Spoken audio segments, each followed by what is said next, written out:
L'info écho avec Capital. L'info pratique Capital. L'or a le vent en poupe. Depuis le début de l'année, son cours a augmenté de 17%, atteignant 1503 $ l'once. Mais comment acheter de l'or et profiter de cette embellie ? Pièces, lingots, actions, trackers, Capital.fr a listé les différents moyens de miser sur ce placement.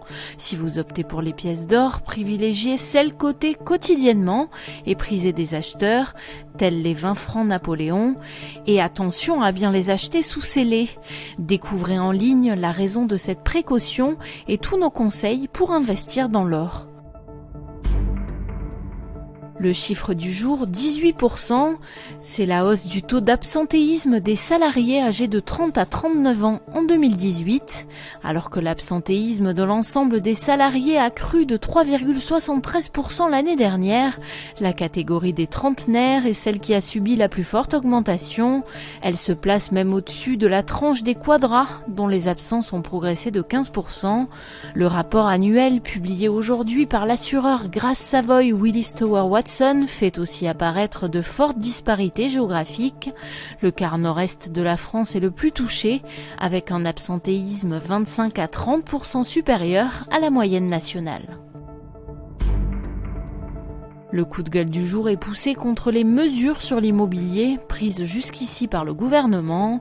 Tout se passe comme si les options politiques faisaient du logement en France une matière pour les plus riches, se désole Henri Buzicazo, président de l'Institut du Management des Services Immobiliers. Baisse des aides à l'achat, rénovation énergétique, notre expert pense que la politique menée actuellement ne favorisera pas les classes moyennes. La preuve, le prix des logements en France pour 80% de la population ne cesse d'augmenter. Une tribune à lire sur notre site. On termine avec Interflora. Vous ne connaissez pas l'adresse de la personne à qui vous souhaitez envoyer des fleurs ? Pas de problème. Interflora peut tout de même les lui faire parvenir. Il vous suffira juste de renseigner le numéro de téléphone du destinataire ou bien son email. Interflora se charge ensuite de la contacter et de lui demander où et quand elle souhaite recevoir son bouquet. Depuis le début du mois d'août, l'entreprise spécialisée en livraison de fleurs propose cette option lorsque vous passez commande sur son site internet. Une nouvelle option qui a déjà séduit des milliers de clients. C'était l'info écho avec Capital.